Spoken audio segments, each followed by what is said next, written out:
Deus. O reino de Deus era uma das mensagens, carro-chefe do fundador da nossa igreja, o bispo Roberto Macalister. O bispo Valnei, no curso de formação, ele falava que o tripé da mensagem do bispo Roberto era o reino de Deus, o Espírito Santo e os milagres. Então nós vamos falar do reino de Deus. E aí vem uma pergunta que muitas das vezes nós falamos do reino de Deus, mas o que é o reino de Deus exatamente? Já parou para pensar? O que é o reino de Deus? A Bíblia dá várias respostas, mas nós precisamos de uma resposta, porque muitas das vezes o reino de Deus é confundido com a igreja de Cristo. São coisas separadas. Nós pregamos o reino de Deus, nós somos do reino de Deus, e esse reino tem um rei, que é o próprio Cristo. Mas as pessoas ao longo da história desvirtuaram a palavra reino de Deus para outras coisas que não exatamente o reino de Deus. E o apóstolo Paulo, ele para explicar o que estava acontecendo lá na igreja de Romanos, e as pessoas querendo reduzir o reino de Deus, querendo reduzir a salvação, como acontece no nosso tempo hoje. As pessoas querem reduzir o poder de Deus que está manifestado em Cristo Jesus, nosso Senhor, que derramou seu sangue para que eu e você tivéssemos vida e vida eterna. As pessoas muitas das vezes querem reduzir isso por coisas insignificantes. Muitas das vezes as pessoas querem reduzir a salvação, de você tê-la ou não, a você cortar o cabelo. A mulher usar um brinco, uma maquiagem. As pessoas querem reduzir a perda da salvação a isso. Isso é um absurdo. A salvação é derramada a nós pelo sangue de Cristo. O sangue de Cristo não pode ser comparado a um objeto qualquer, singular e simples. Nós estamos falando de algo que é espiritual e não de algo que é físico. Então, quando nós reduzimos o poder da salvação de Cristo Jesus sobre a morte, para objeto, para coisas, para vontades humanas, nós estamos fazendo colocar aí uma palavra, nós estamos rebaixando o poder de Deus para coisas humanas. E aí o apóstolo Paulo vai falar lá na igreja de Romanos, porque as pessoas estavam colocando a perda da salvação pelo que as pessoas comiam ou bebiam. Aí o apóstolo Paulo fala o seguinte, olha só.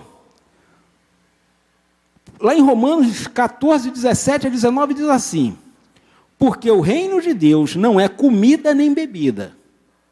Não são coisas temporais e passageiras. É isso que ele está falando. Não são coisas simples, isso não é o reino de Deus. Você comer isso ou aquilo, vestir isso ou aquilo, fazer isso ou aquilo, isso não é o reino de Deus. Isso não é o reino de Deus. O reino de Deus é o quê? Justiça, paz e alegria. Em qualquer lugar, de qualquer forma? Não. No Espírito Santo. Então, o apóstolo ele nos dá uma direção da onde está o reino de Deus. O reino de Deus está na justiça. Na justiça de Deus. E a justiça de Deus é que todo homem e mulher conheçam a Ele e sabe que Ele é poderoso para salvar. Essa é a justiça de Deus. Que Deus decidiu nos amar, independente de quem nós somos. A justiça de Deus se manifesta quando nós reconhecemos que, apesar das nossas limitações, dos nossos medos, temores, das nossas deficiências, Deus decidiu nos amar. E esse poder que está ao meu e seu alcance, a salvação que foi disponibilizada a mim e a você, ela continua atuando no nosso meio. Ela continua se revelando no nosso meio. E ele continua. Aquele que deste modo serve a Deus como? Com justiça, pregando a justiça, vivendo em paz e alegria. Serve a Cristo assim, é agradável a Deus e aprovado pelas pessoas. Assim, pois, sigamos as coisas que contribuem para a paz e também para a edificação mútua. Então aqui ele dá um sinal do que é o reino de Deus. O reino de Deus é buscar a justiça de Deus, que todos conheçam a verdade, sejam revestidos dessa verdade, sejam libertos dos seus pecados e vivam uma vida plena. O reino de Deus é a justiça, é a alegria, é paz. Então nós estamos vendo que o apóstolo Paulo ela está falando uma coisa verdadeira aqui. O reino de Deus, ele é espiritual. Ele não é carnal, ele não é físico, ele não é humano. Ele transcende este mundo, a existência que nós temos aqui, das limitações que nós temos como seres humanos. Então a resposta aí, a primeira coisa, o reino de Deus é espiritual e busca a edificação da igreja.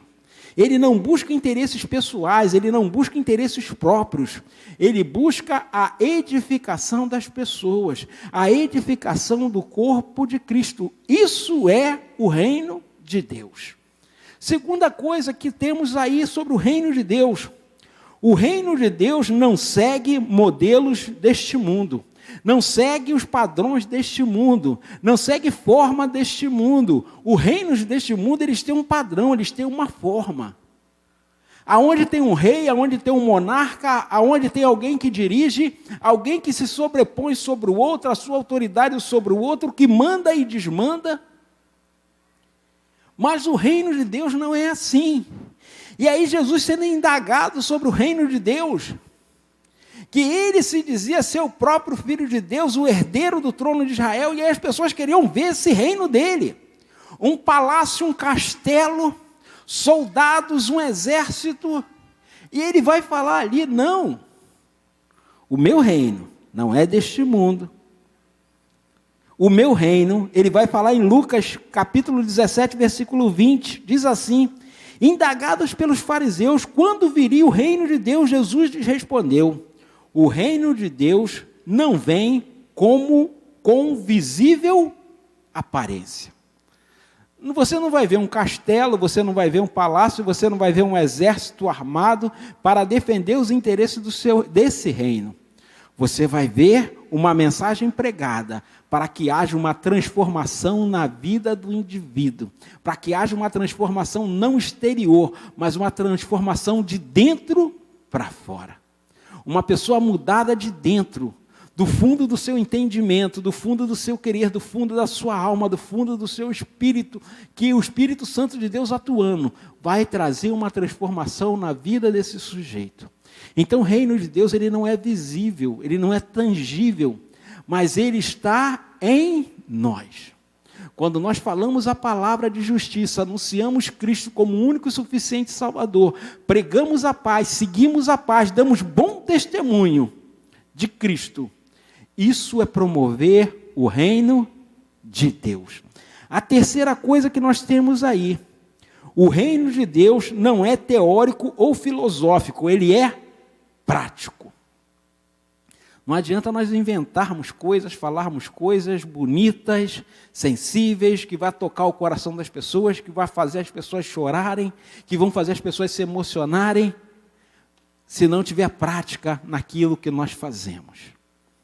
E ele vai dizer assim, o apóstolo Paulo vai dizer na primeira carta aos Coríntios, no capítulo 4, porque o reino de Deus consiste não em palavras, mas em poder.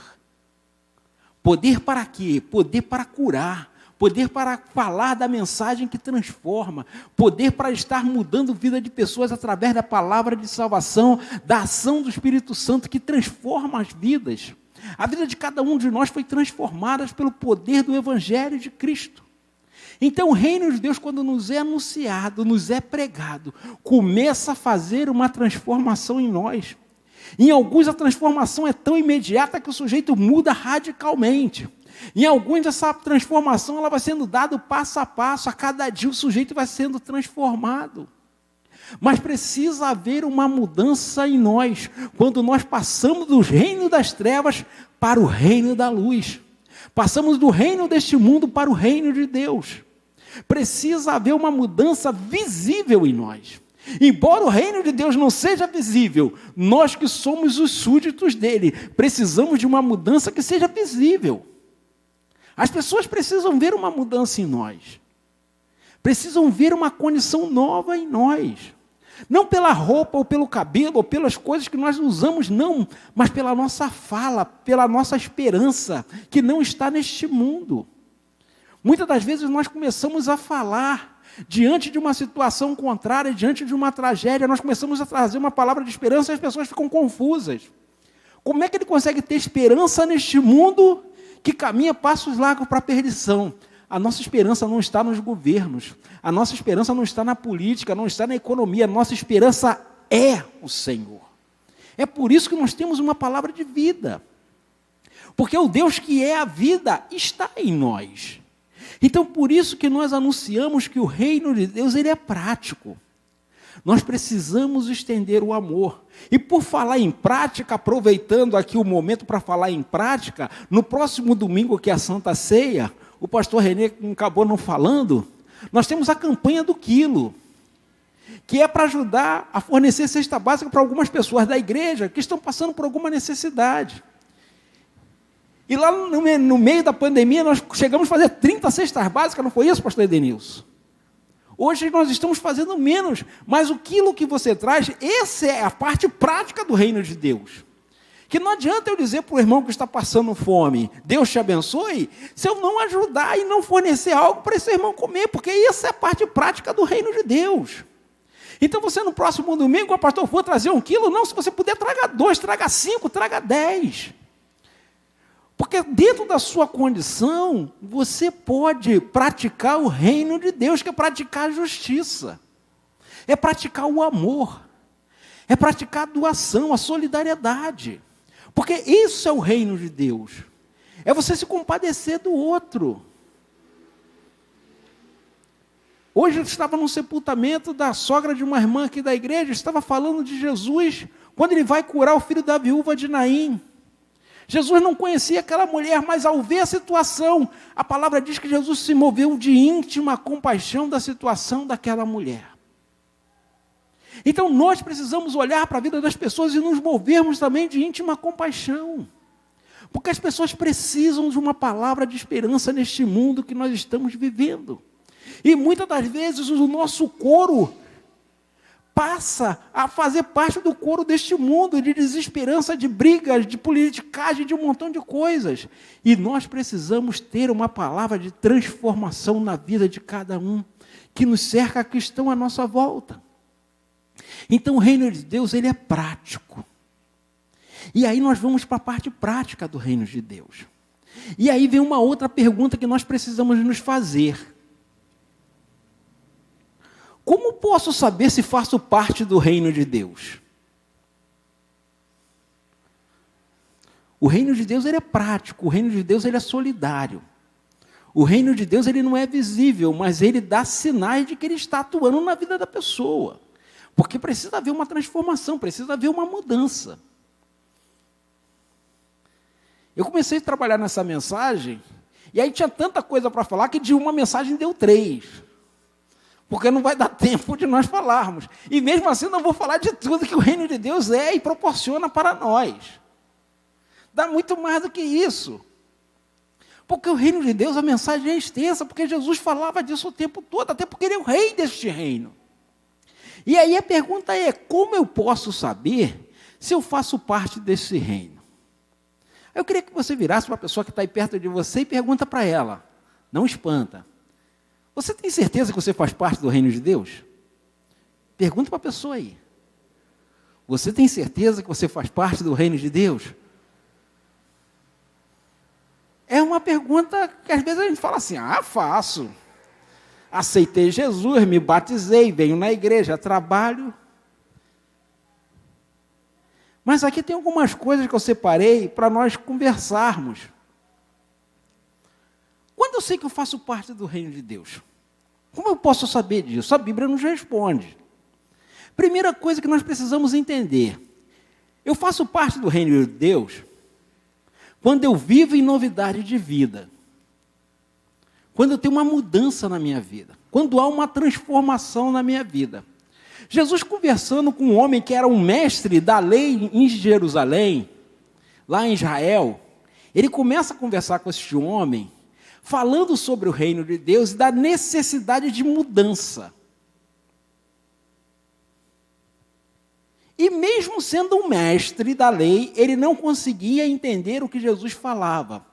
Porque Jesus estava falando de algo espiritual e ele estava entendendo de forma carnal, de forma humana, de forma física. E aí ficou uma conversa, como a gente diz, sem pé e sem cabeça. Jesus falava de algo espiritual e ele entendia de forma física. Não combina, não funciona. E aí Jesus vai dizer, se nós fazemos parte do reino de Deus, Jesus responde para nós e digo a verdade, ninguém pode ver o reino de Deus se não nascer de novo. Então, Sinásio, como o reino de Deus acontece em nós? Nós precisamos nascer de novo. Precisa haver uma transformação na nossa vida, precisa haver uma transformação nas nossas atitudes. Nós precisamos nascer de novo. Aí Jesus fala com ele, aquele que é nascido da água, e do Espírito, esse sim, pertence ao reino de Deus. Agora, aquele que é nascido da carne é carne. Aquele que é nascido da carne não tem mudança. Ele está na igreja, mas o comportamento dele é o mesmo. Ele está na igreja, mas a vida dele é a mesma. As pessoas conhecem ele há 20 anos, e há 20 anos ele está na igreja, mas ele não teve transformação nenhuma. Então o reino de Deus não está atuando nele, porque precisa haver um novo nascimento, precisa haver uma transformação. Então precisa haver uma mudança de atitude. Então sei que eu estou no reino de Deus quando as minhas atitudes como ser humano mudam, como irmão muda, como pai, como filho, como esposo, como esposa, como empregado, como patrão, as minhas atitudes mudam. Então esse é um sinal, uma evidência de que o reino de Deus está em mim, está atuando na minha vida e de que eu estou neste reino. Porque para nós estarmos na presença do Rei, precisa haver uma transformação em nossas vidas. Então eu sei que quando eu estou no reino de Deus, é quando eu estou vivendo em novidade de vida. A segunda coisa, como eu posso saber que eu faço parte do reino de Deus? Quando você é capaz, com as suas atitudes, com as nossas atitudes, atrair as pessoas para Cristo. Quando nós conseguimos atrair as pessoas para Cristo, trazer as pessoas para Cristo com a nossa palavra, com o nosso entendimento, é sinal de que nós fazemos parte do reino de Deus. Quando nós conseguimos atrair as pessoas para o Rei deste reino, nós estamos fazendo parte do reino de Deus. E aí a pergunta para nós é, nós somos o crente que atrai ou nós somos o crente que repele? Nós somos o imã do lado certo ou nós somos o imã do lado inverso? Porque o imã do lado certo, ele faz o quê? Ele atrai, mas se você inverter, ele faz o quê? Ele repele, você não consegue juntar. E aí nós precisamos saber de que lado nós estamos, do lado que atrai ou do lado que repele. Por mais que você tente juntar, você não consegue. Porque ele mesmo repele. E aí que tipo de crente nós somos? Se nós somos aquele que repele, definitivamente, o reino de Deus não está em nós. Precisa haver a primeira, que é uma mudança de vida. Precisa haver uma transformação. Precisamos nascer de novo da água e do Espírito de Deus. Então precisa haver uma mudança com as nossas atitudes, através do Espírito Santo de Deus atuando em mim e você. As pessoas precisam ser atraídas para Cristo. Não pelo nosso falar, mas simplesmente pelo nosso agir. As pessoas vão ver um diferencial. As pessoas vão perceber que tem alguma coisa atuando em nós. E Cristo em nós é o quê? É a esperança da glória que o mundo espera que se manifeste nos filhos de Deus. A esperança deste mundo é que os filhos de Deus se manifestem. Que eu e você nos manifestemos trazendo esperança aos corações desesperançosos. Trazendo vida onde há palavras de morte. Só assim nós conseguiremos atrair as pessoas para Cristo. A terceira coisa aí que nós precisamos entender, que se nós fazemos parte do reino de Deus, eu faço parte do reino de Deus, quando eu sou capaz, com as minhas atitudes, de edificar a vida de outras pessoas. Com as minhas atitudes, as pessoas precisam ser edificadas. Com as minhas palavras, as pessoas precisam ser edificadas. Com as minhas atitudes, as pessoas precisam ser edificadas. Então precisa haver uma mudança em nós para que as pessoas comecem a ver e comecem a ser edificadas. Nós terminamos os comentários na semana passada lá no aplicativo e nós falávamos do profeta Zacarias. O profeta Zacarias, em um dos textos, diz que haveria um tempo que a glória do Senhor seria tão manifestada no meio do seu povo que ninguém mais precisaria explicar e anunciar e pregar o Senhor, porque as pessoas viriam em nós e queriam seguir ao Senhor por causa do testemunho que nós daríamos. Então isso precisa acontecer em nós, as pessoas precisam ver Cristo em nós e querer segui-lo pelo exemplo que nós damos. E ele diz, olha só, vai haver um tempo que as pessoas virão até Jerusalém dizendo, nós queremos adorar o Deus que vocês adoram, porque nós temos visto o quanto esse Deus é bom. Mas muitas das vezes a gente abre a boca só para reclamar das situações adversas que nós passamos. E a Bíblia diz, por mais que eu pareça meio louco, em tudo dai glória. Às vezes isso, quando a gente está vivendo numa boa, quando está tudo bem, é fácil dar glória a Deus. Mas quando nós estamos definitivamente no olho do furacão, aí é difícil.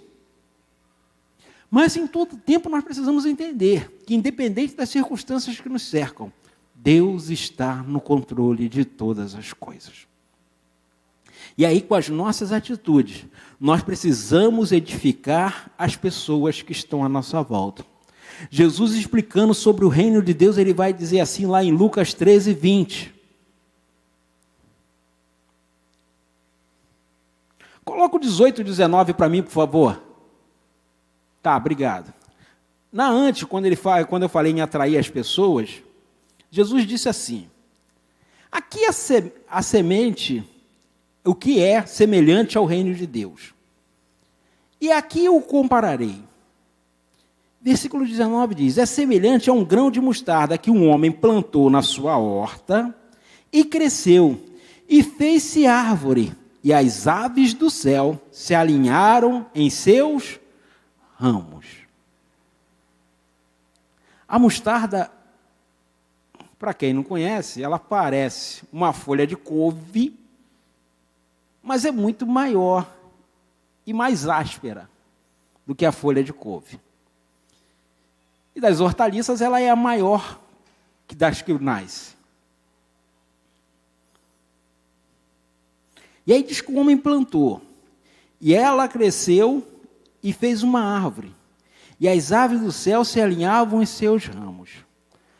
Quando nós estamos no reino de Deus, é exatamente o que acontece com nós. Nós começamos a atrair, como estes ramos atraíam os pássaros para ele, assim nós começamos a atrair pessoas para o reino de Deus. É isso que acontece conosco.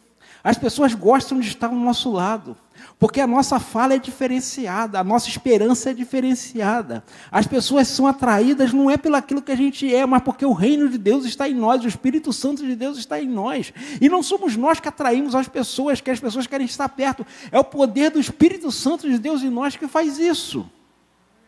Então o reino de Deus é semelhante a isso. Nós somos como essa árvore, que começa a atrair coisas para perto, pássaros para perto, porque o nosso fruto é bom. As pessoas querem estar ao nosso lado, porque a nossa palavra, o nosso amor disponibilizado a essas pessoas é bom. E aí Jesus continua, no versículo 20 ele diz assim, aqui compararei o reino de Deus. É semelhante ao fermento que uma mulher pegou e misturou em 3 medidas de farinha, até ficar tudo levedado, ou até ficar tudo fermentado. Alguém faz pão aqui, caseiro? Alguém faz pão? A irmã ali está falando. A irmã ali faz. O pão eu nunca comi não, mas a torta que a irmã Cristina faz é... O Ed não estava até falando hoje. Então o que acontece? Eu às vezes faço pão, eu sou preguiçoso, mas às vezes eu faço. Tem um pó químico que você compra na padaria ou em alguns mercados, ele tem 10 gramas. Quando você coloca ele em 1 quilo de farinha, ele fermenta todo quilo de farinha, 10 gramas. Ou seja, 10 gramas de fermento, ele faz uma mistura que fermenta 1 quilo de farinha. Ou seja, quantas vezes mais? 100 vezes mais. O reino de Deus é isso na minha e na sua vida. Nós somos capazes de influenciar pessoas ao nosso lado.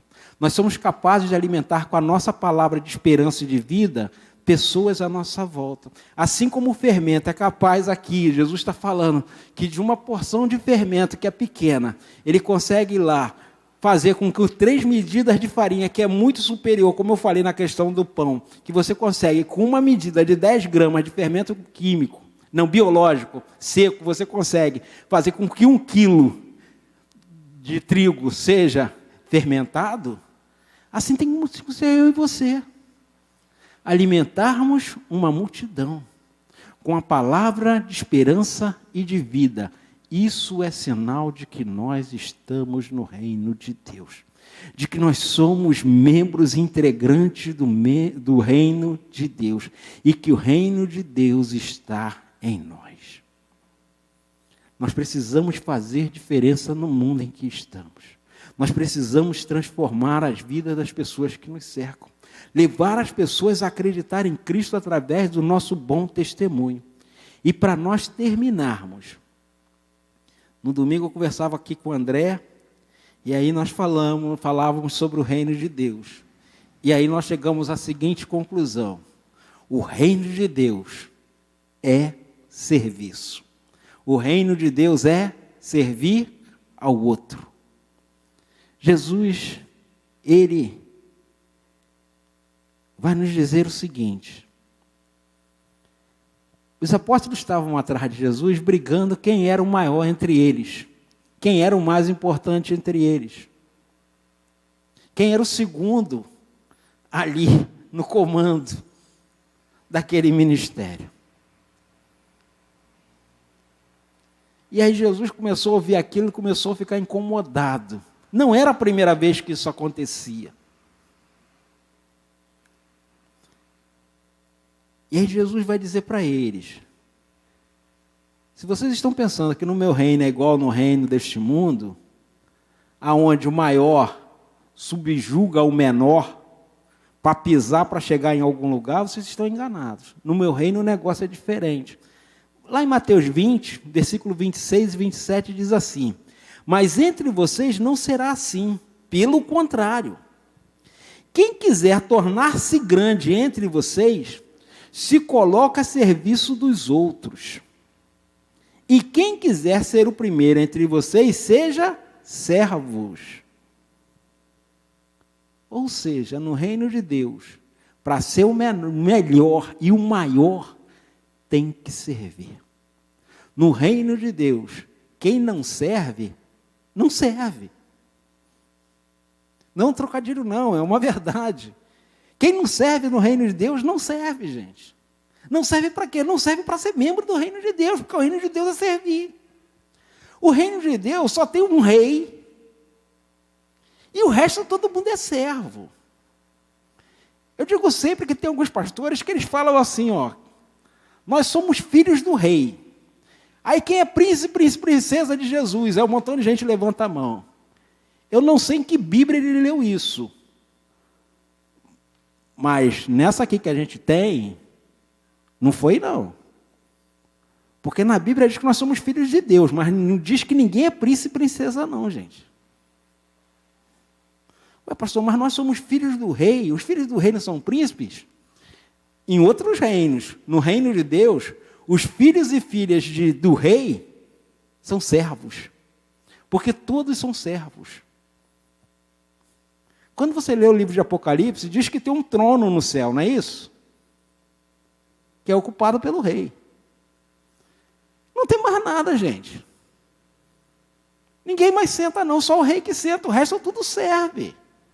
Então o reino de Deus é um lugar de serviço, é um lugar de servir, é um lugar de se prontificar a estar auxiliando o outro.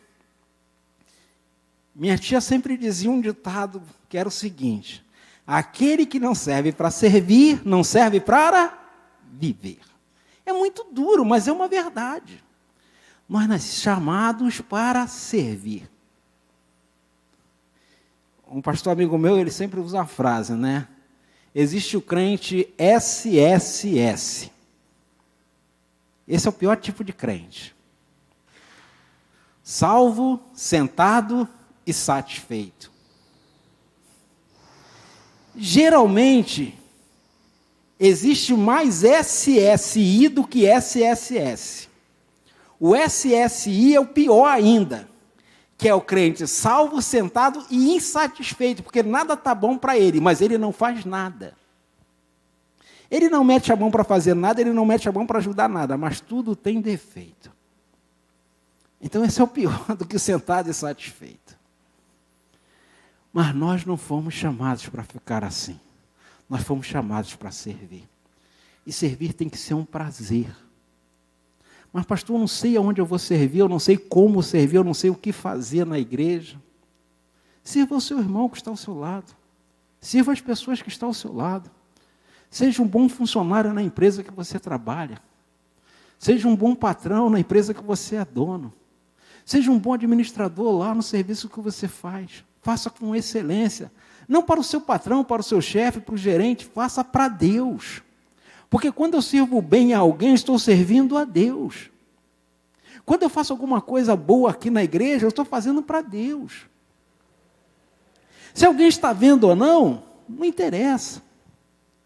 Se alguém está reconhecendo o meu trabalho ou não, pouco importa.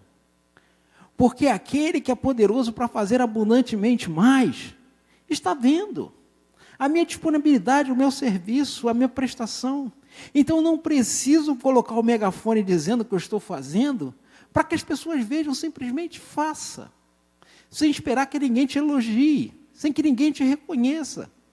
Porque o nosso Senhor, é Ele quem vai nos recompensar no grande final do dia. Porque essa é a nossa esperança. Que um dia o Senhor virá nos chamar. E ao encontrarmos com o Senhor, receberemos os galardões que estão destinados a cada um de nós.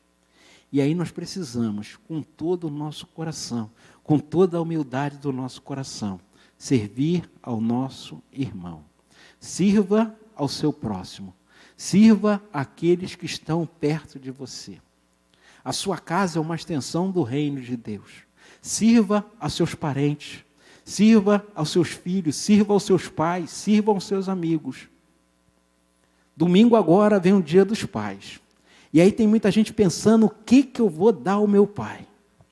E aí eu queria te sugerir um presente muito bom. O melhor presente que você pode dar ao seu pai. Não existe presente melhor que você possa dar aos seus pais. Honre-os. Esse valor é incalculável, esse presente é incalculável. Honre aos seus pais. Obedeça aos seus pais.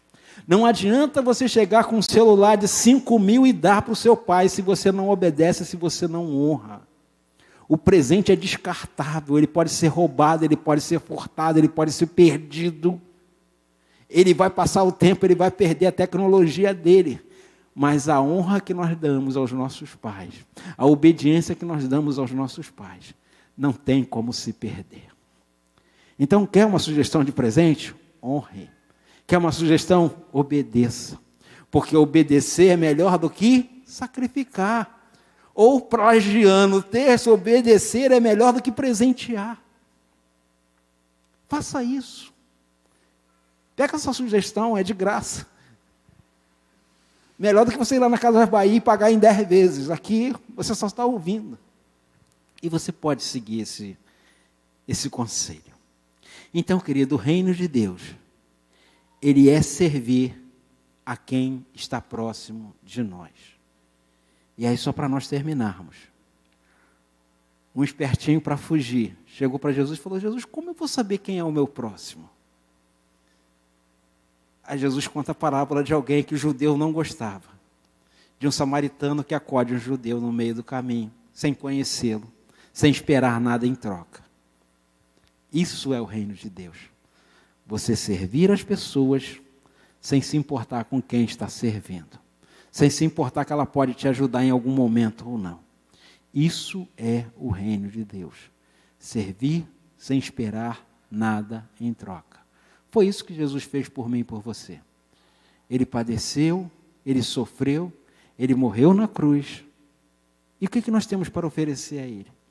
O que nós temos para dar a Jesus pelo sacrifício que ele fez por cada um de nós? Não temos nada para recompensá-lo. Mas Deus, na sua infinita misericórdia, no seu infinito amor, decidiu que eu e você somos importantes para ele, ao ponto de ele entregar o seu único filho para morrer na cruz, para que eu e você fôssemos resgatados da morte, do inferno, e pudéssemos viver a vida plena, a vida abundante e a vida eterna. Você pode dar um forte aplauso ao Senhor? Aleluias! Queria que você se colocasse de pé. Nós vamos cantar uma canção que